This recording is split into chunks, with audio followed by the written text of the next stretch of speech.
সিরিয়ায় আগামী সেপ্টেম্বরে সংসদ নির্বাচন অনুষ্ঠিত হবে বলে জানিয়েছেন দেশটির নির্বাচন প্রক্রিয়া তত্ত্বাবধানকারী সংস্থার প্রধান। সাবেক প্রেসিডেন্ট বাশার আল আসাদের পতনের পর নতুন কর্তৃপক্ষের অধীনে এটি প্রথম নির্বাচন। দেশটির সাংবিধানিক নিয়ম অনুযায়ী কতটা স্বচ্ছ হতে চলেছে সিরিয়ার আসন্ন নির্বাচন, বিস্তারিত লিমা সায়ন্তীর ডেস্ক রিপোর্টে। গত বছর ডিসেম্বরে বিদ্রোহীদের জেগে ওঠায় পতন হয় সিরিয়ার তৎকালীন প্রেসিডেন্ট বাশার আল আসাদের। দেশ ছেড়ে পালিয়ে রাশিয়ায় রাজনৈতিক আশ্রয় নেন তিনি। আসাদের পতনের পর নতুন শাসকদের অধীনে এবার সিরিয়ায় প্রথম পার্লামেন্ট নির্বাচন হতে চলেছে। ২৭ জুলাই রাষ্ট্রীয় সংবাদ সংস্থা সানাকে দেয়া একটি সাক্ষাৎকারে সিরিয়ার গণপরিষদ নির্বাচন কমিটির প্রধান এই তথ্যটি নিশ্চিত করেন। আগামী ১৫ থেকে ২০ সেপ্টেম্বরের মধ্যেই সেখানে নির্বাচন অনুষ্ঠিত হবে বলেই জানান তিনি। সিরিয়ার অন্য আরেকটি গণমাধ্যমে দেয়া একটি সাক্ষাৎকারে সেখানকার নির্বাচন কমিটির আরেক সদস্য জানান, নির্বাচিত আসনগুলোর জন্য ভোট দিতে সিরিয়ার প্রতিটি প্রদেশে একটি করে ইলেকটোরাল কলেজ গঠিত হবে।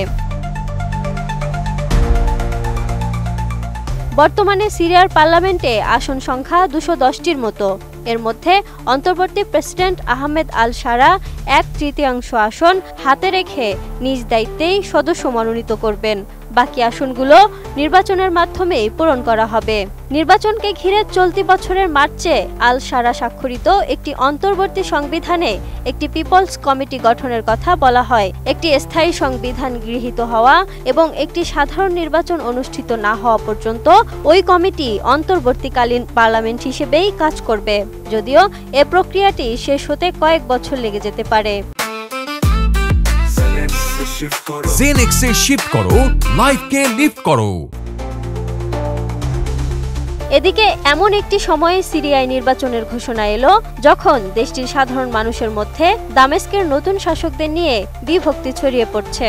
বিশেষ করে এ মাসের শুরুতে সিরিয়ার দক্ষিণাঞ্চলীয় সুয়েদা প্রদেশে সাম্প্রদায়িক সহিংসতা ছড়িয়ে পড়ার পর জনমনে অসন্তোষ দেখা দিয়েছে।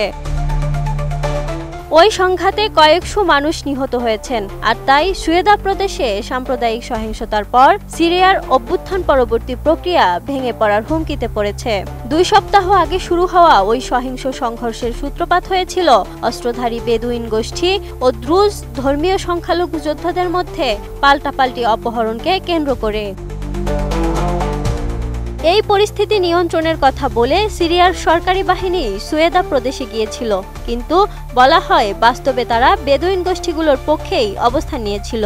কিন্তু বিষয়টি নিয়ে খবরে বলা হয় সরকারি সেনাদের কেউ কেউ বেসামরিক দ্রুজদের হত্যা করেছেন এবং ঘরে আগুন দেওয়ার পাশাপাশি লুটপাট চালিয়েছেন।